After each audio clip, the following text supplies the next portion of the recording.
Hello, and welcome as we come now to the 28th Sunday or weekend of the church year in this, what we call the C year. And the gospel, therefore, is from Luke chapter 17, verses 11 through 19. The first reading comes from the second book of Kings, chapter 5, verses 14 through 17, and the second reading from the second letter attributed to Paul to Timothy, chapter 2, verses 8 through 13. The story at this time, Jesus again, remember, is pictured as making his journey from the north down to Jerusalem, and is pictured as moving between the territory of the Galilee and Samaria. Now, no offense to Luke, but there is no region that lies between Samaria and the Galilee, because these two areas are contiguous. In other words, there's nothing in between. They're right next to one another, much like if you moved from, I suppose you could say, those of you who are familiar here, from Lancaster to Depew, you would simply just keep driving. There wouldn't be any street or road separating, okay? And that's true in many places, but that wouldn't have been the case here. Anyway, as this is occurring, the story, as we hear in the Gospel, is that Jesus is approached by 10 lepers, and they call out to Jesus, "Have pity," or "Have mercy on us." So it typically are the kind of words that Luke likes to use in his gospel, and pictures Jesus as doing that. All right, now the connection between the gospel today and the first reading has to do with the idea of leprosy. Now, we have mentioned on a number of other occasions that leprosy here is not what we today define as Hansen's disease. In fact, Hansen's disease might have been a possibility in the first century world. It had been introduced into that neck of the woods by Alexander the Great, who, you remember, in his trips had gone as far as India, and so the story goes that one or another of his soldiers contracted the illness there and brought it in that way to the West. But still, Hansen's disease was not the primary understanding of leprosy. What leprosy was, and it was the code word for any visible skin condition of any kind, which in a certain way is a non-medical term. And what was the concern here is that whatever the affliction that a person might have, some kind of skin illness was contagious. And that's what set up the separation between the person in that condition and the rest of the community. So these 10 persons are all kind of a community together. The assumption is that they all suffer some affliction of a skin illness. Now keep in mind that skin illness in those days, I think I have alluded to this on other talks, could be something like teenage acne. It's a discoloring or a problem of the skin, and that, could you catch that, and therefore keep those people away. The difficulty with grouping people who had skin illnesses like this is that once they were grouped together, they might catch it from one another, and thus, rather than waiting for a healing to take place, we're actually reinfecting one another. That's always a kind of a possibility here, or was a possibility there.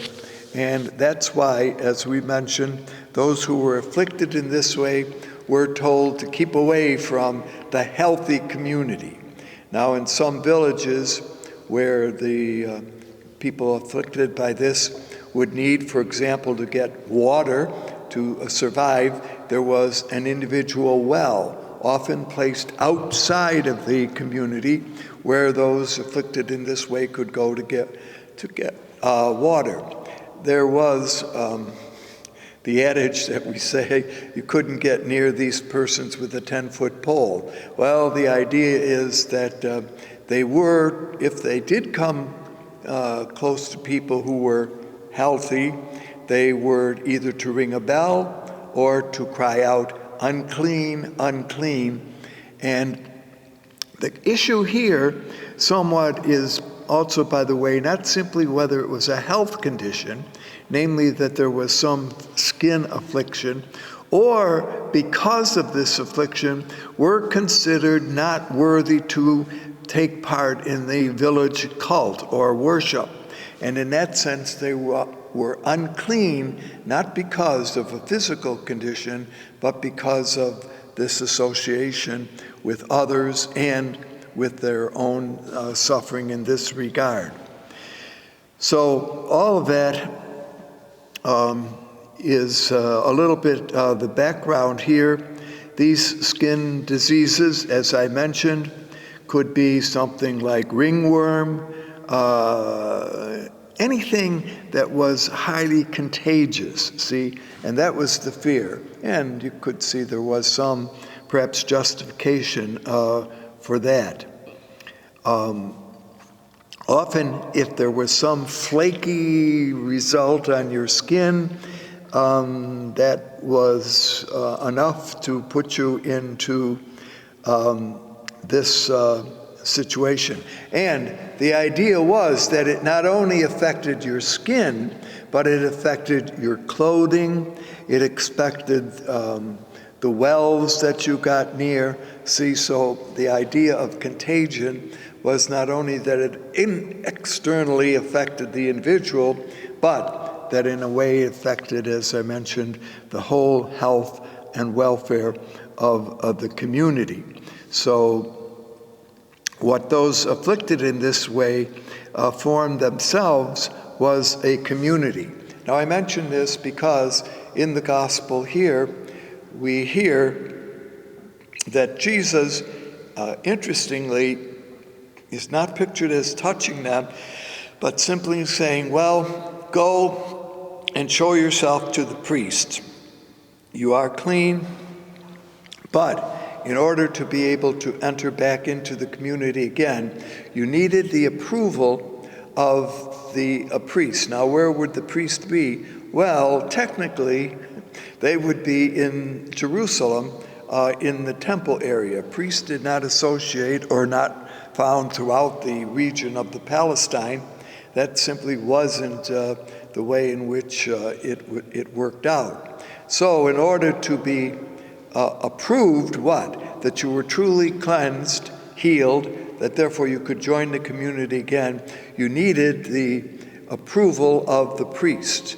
Now, and the process there, you remember, was that the priest would examine you. They were kind of like the physicians, the doctors, to make sure that whatever the skin ailment was gone. They would then say, all right, come back in a week's time. So they were not going to immediately issue a bill of cleanliness, but wanted to make sure that it wasn't a temporary thing. So the person so healed had to come back a week later and then once again examined by the priest. If it were found that they were out without this affliction, were then given a bill or a paper or a scroll which said, you're okay, you can go back to the community. So, and it also meant that you could worship and pray on the Sabbath again with the community. So see, it was a kind of involved situation in a certain way. Now, in the gospel, if we just kind of finish this for a moment, one of those who are healed is a Samaritan. Now, and he comes back, and of course that is one of the reasons why this story is so well known and so well liked. He comes back, falls at the knees of Jesus, and thanks him for the healing, because the healing, keep in mind, has taken place because Jesus is the agent of God. And through God, the healing comes to the man. Now, why would he not go with the other 9 on their journey to Jerusalem? Because he was a Samaritan and there was no great love. As you know, in this gospel particularly, the Samaritan is also picked up as the hero, the Good Samaritan story. You all remember that one. So if he were a Samaritan and he went up to Jerusalem with the other 9, he wouldn't even be accepted there. So why would he do this? So in a certain way, the Samaritan has nothing to gain by going with the other 9. But once he realizes that he is healed, goes back and thanks Jesus. Jesus, of course, makes the statement as we hear, were there not the other 9 also healed? Well, yes, but in a way, they were doing what needed to be done in order to be recognized again as members of the community. So there's a lot of interplay here that goes on in this story that perhaps needs to be looked at. Jesus' remark, of course, is, well, where are the other 9?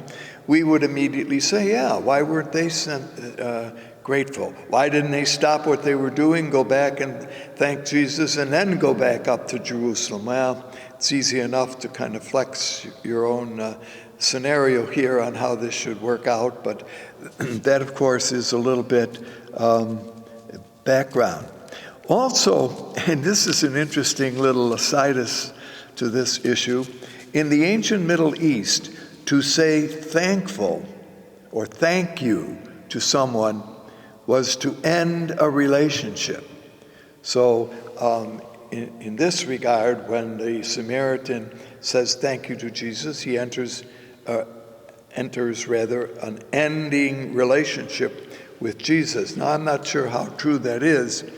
Try that today with some of the people in your family. Say, thank you for what you've done, and that's the end. No, that's not the way it works. But that was one of the kind of understandings of why the idea of saying thank you was not as prevalent as we might had hoped it would be in the world and time of Jesus.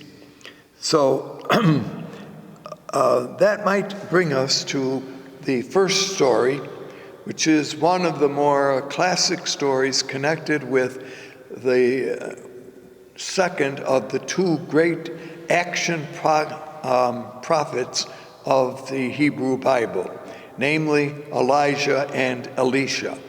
There are many other prophets in the tradition of the Hebrew Bible, but they are what we would call spoken or written prophets. They are one who give a message.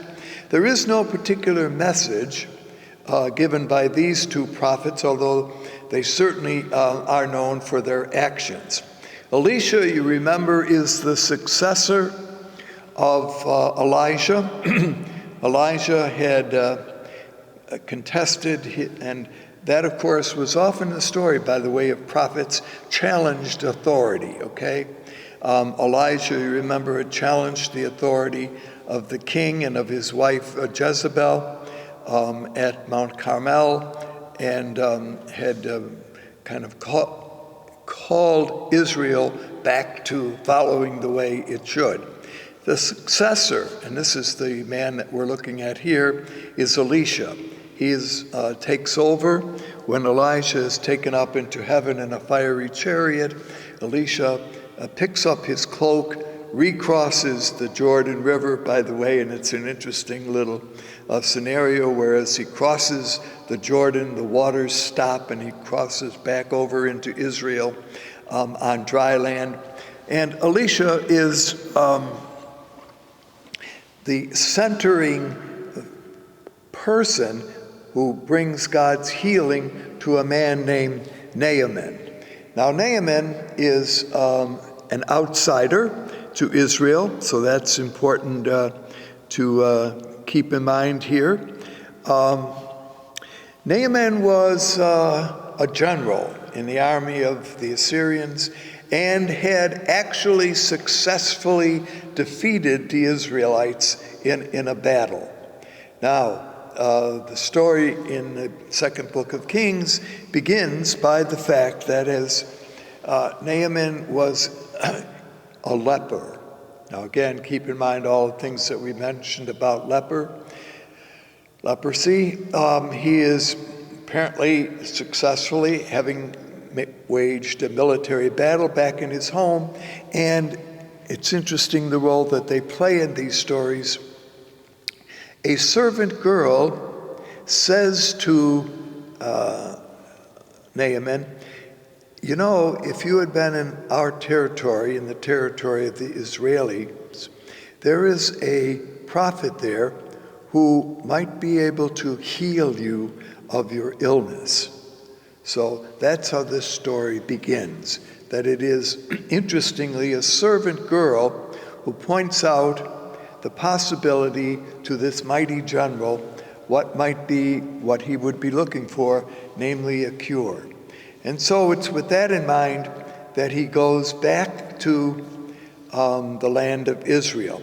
And he comes to the king of the Israelis at that time. And the king says, wait a minute, you're here asking for a cure that I can't give, and you're trying to make trouble with me. You're saying that if I don't do this, that's going to cause the need for more battles or difficulties to occur to us. But look, he says to Naaman, there is a prophet named Elisha. He is kind of the recognized prophet in the land of Israel in these days. Why don't you, I suggest that you go to him, that perhaps he can help you.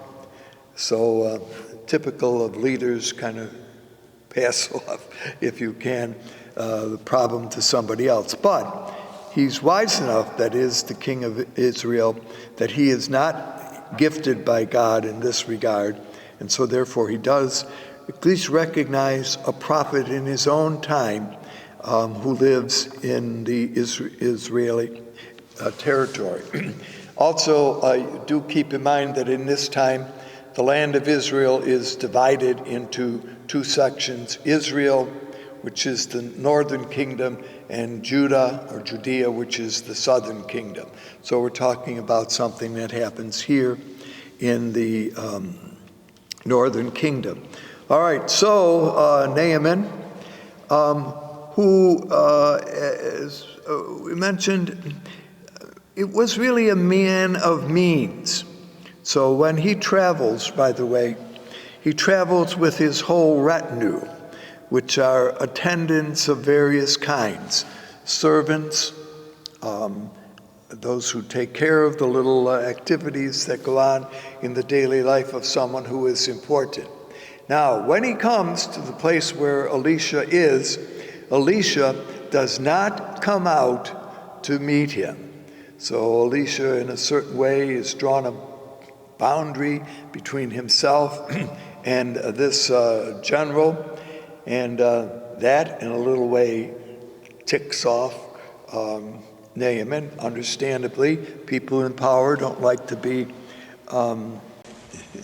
not attended to as they might be. But Elisha, again, the messenger of God, sends to Naaman, look, here's what you tell him. Go and bathe or jump in or whatever you're going to do in the Jordan River 7 times. So we're not quite sure why, again, the number 7 is, although certainly we have known on other occasions the significance of certain symbolic numbers, so that may well be why the number 7 is given. Namely, he is to do this in the Jordan River. Naaman's response to this is, why would I go into the Jordan River when in my own homeland there are many other rivers that are just as nice and perhaps even nicer than the Jordan? And so he is ready to say, if that's the only answer that Elisha can give, if that's the only possibility, I'm going home and that's it. Now it's at this time, again, that a servant offers some advice. And this time it's a servant in his own retinue. That's why I mentioned that he was probably one of those members. If the prophet had asked you to do something extraordinary, something really way out there, you might have been willing to do it. All he does is ask you to, 7 times dip in the Jordan River. It's an ordinary kind of thing. Why don't you do that? So it's the advice of this servant, we assume a servant boy, that Naaman does what the prophet had asked him to do. He goes to the Jordan. Now I don't know how you do 7 times in the Jordan. Do you jump up and down? Do you dump your head? Do you walk in and walk out? Leave a little bit of that to your imagination. But anyway, 7 times he does what the prophet had said, and lo and behold, he is cured. All right, so now Naaman, and to his credit, says, well, all right, I've been healed. What he wants to do in a certain way is to go back to Elisha and, not necessarily, now keep in mind here, and this is where that idea of thank you comes in, not so much perhaps to thank Elisha, who, after all, in this sense, is the man of God who mediates healing, and if therefore he is a holy man, he ought not to be paid, since healing is from God and not from the holy man. But Naaman perhaps realizes that, or perhaps he doesn't, wants to literally pay Elisha something for the healing that he has taken place here. So Naaman, in effect, will have to appear in a sanctuary of the god Rimmon as part of his duties as a military aide. So when he gets back, he's going to have to, this is the irony, thank one of the gods of his own country for the gift of healing that has taken place through this man. Elisha says, no, I don't want anything. I won't take any money. Now, the downside of this is, all right, he refuses to take the money. He gives the money to one of the servants of Elisha, who takes it, he shouldn't have, who takes it, and as this part of the story unfolds, is afflicted with the leprosy. It's a kind of, you don't hear that fleshed out, but if you read in the 2nd book of Kings, that's what happens. Instead, what does Naaman do? He gets his, we assume that they would be mules or some kind of animals, as I mentioned, that would be traveling with him, and fills bags of earth from Israel to take with him back to his own country. Now, there's no way in which Elisha would object to that. And what is seen here in this action is that Naaman is beginning to accept the God of Elisha. That because there was an interesting connection that the ancients had with earth or with soil, that gods were connected with soil or land of a certain place. So the understanding here is if Naaman takes some of the earth from Israel back to his own land, then in effect he is kind of being converted to the God of Israel. So that's in the gesture of the earth going with him. And in some ways, wherever he places that earth, he will offer worship and praise to the God of Israel. All right, so that is the full story of Naaman. You will remember that in one of the sections in the gospel, Jesus is pictured when he is challenging some of the authorities of his own time, that he uses as an example Naaman, that it was to Naaman, who was an outsider, that the cure for his illness had taken place.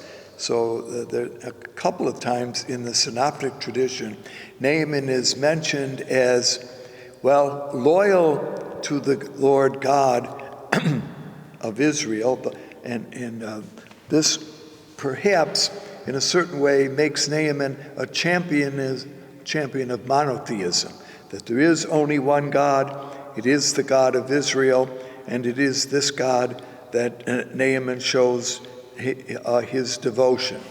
Others will also say that this story, taken in a wider perspective, has to do with the universalism of God's graciousness, that God not only heals through his own messengers the Israelites, but also is willing to bring his healing, God's healing help and support to outsiders. So that may be another reason why this particular story of Naaman is well remembered within the Christian writers. Now, whether or not that would be the case today, I don't know. But it's certainly important here. What I am saying is that the universality of God's healing gifts are not exclusively given to the Israelites.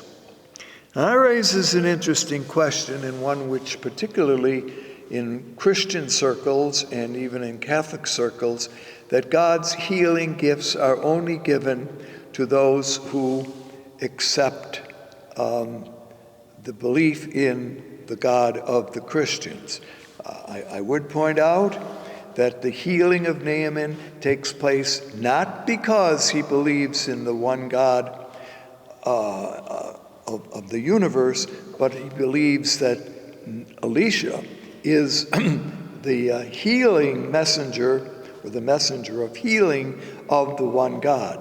Now, is he therefore already a monotheist, that is, a believing in one God, or is this the aftermath of the fact that having seen what has happened to him, he now comes to an awareness that there is only one God? So it's a kind of interesting question, but is God's mercy and God's pity only to those who accept the God of, well, in this case, the Christian God? I just raised that as an interesting question.